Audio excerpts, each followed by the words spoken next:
प्राचीन काल की बात है। मगध देश की जनता में आतंक छाया हुआ था। अंधेरा होते ही लोग घरों से बाहर निकलने की हिम्मत नहीं जुटा पाते थे। कारण था अंगुलिमाल। अंगुलिमाल एक खूंखार डाकू था जो मगध देश के जंगल में रहता था। जो भी राहगीर उस जंगल से गुजरता था वह उसे रास्ते में लूट लेता था और उसे मारकर उसकी एक उंगली काटकर माला के रूप में अपने गले में पहन लेता था। इसी कारण लोग उसे अंगुलिमाल कहते थे। एक दिन उस गांव में महात्मा बुद्ध आए। लोगों ने उनका खूब स्वागत सत्कार किया। महात्मा बुद्ध ने देखा वहां के लोगों में कुछ डर सा समाया हुआ है। महात्मा बुद्ध ने लोगों से इसका कारण जानना चाहा। लोगों ने बताया कि इस डर और आतंक का कारण डाकू अंगुलिमाल है। वह निरपराध राहगीरों की हत्या कर देता है।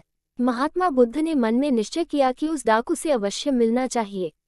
बुद्ध जंगल में जाने को तैयार हो गए तो गांव वालों ने उन्हें बहुत रोका, क्योंकि वे जानते थे कि अंगुलिमाल के सामने से बच पाना मुश्किल ही नहीं असंभव भी है। लेकिन बुद्ध अत्यंत शांत भाव से जंगल में चले जा रहे थे। तभी पीछे से एक कर्कश आवाज कानों में पड़ी, ठहर जा, कहाँ जा रहा है। बुद्ध ऐसे चलते रहे मानो कुछ सुना ही नहीं। पीछे से और जोर से आवाज आई, मैं कहता हूँ ठहर जा। बुद्ध रुक गए और पीछे पलटकर देखा तो सामने एक खूंखार काला व्यक्ति खड़ा था। लंबा चौड़ा शरीर, बड़े हुए बाल, एकदम काला रंग, लंबे लंबे नाखून, लाल लाल आंखें, हाथ में तलवार लिए वह बुद्ध को घूर रहा था। उसके गले में उंगलियों की माला लटक रही थी। वह बहुत ही डरावना लग रहा था। बुद्ध ने शांत व मधुर स्वर में कहा, मैं तो ठहर गया। भला तू कब ठहरेगा। अंगुलिमाल ने बुद्ध के चेहरे की ओर देखा। उनके चेहरे पर बिल्कुल भय नहीं था, जबकि जिन लोगों को वह रोकता था वे भय से थरथर कांपने लगते थे। अंगुलिमाल बोला, हे सन्यासी, क्या तुम्हें डर नहीं लग रहा है।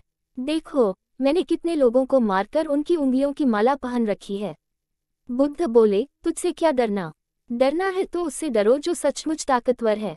अंगुलिमाल जोर से हंसा, हे साधु, तुम समझते हो कि मैं ताकतवर नहीं हूँ। मैं तो एक बार में 10-10 लोगों के सिर काट सकता हूँ। बुद्ध बोले, यदि तुम सचमुच ताकतवर हो तो जाओ उस पेड़ के 10 पत्ते तोड़ लाओ। अंगुलिमाल ने तुरंत 10 पत्ते तोड़े और बोला, इसमें क्या है, कहो तो मैं पेड़ ही उखाड़ लाऊं। महात्मा बुद्ध ने कहा, नहीं, पेड़ उखाड़ने की जरूरत नहीं है। यदि तुम वास्तव में ताकतवर हो तो जाओ इन पत्तियों को पेड़ में जोड़ दो। अंगुलिमाल क्रोधित हो गया और बोला, भला कहीं टूटे हुए पत्ते भी जुड़ सकते हैं। महात्मा बुद्ध ने कहा, तुम जिस चीज को जोड़ नहीं सकते उसे तोड़ने का अधिकार तुम्हें किसने दिया। एक आदमी का सिर जोड़ नहीं सकते तो काटने में क्या बहादुरी है। अंगुलिमाल अवाक रह गया। वह महात्मा बुद्ध की बातों को सुनता रहा। एक अनजानी शक्ति ने उसके हृदय को बदल दिया। उसे लगा कि सचमुच उससे भी ताकतवर कोई है। उसे आत्मग्लानि होने लगी। वह महात्मा बुद्ध के चरणों में गिर पड़ा और बोला, हे महात्मन, मुझे क्षमा कर दीजिए, मैं भटक गया था, आप मुझे शरण में ले लीजिए। भगवान बुद्ध ने उसे अपनी शरण में ले लिया और अपना शिष्य बना लिया। आगे चलकर यही अंगुलिमाल एक बहुत बड़ा साधु हुआ।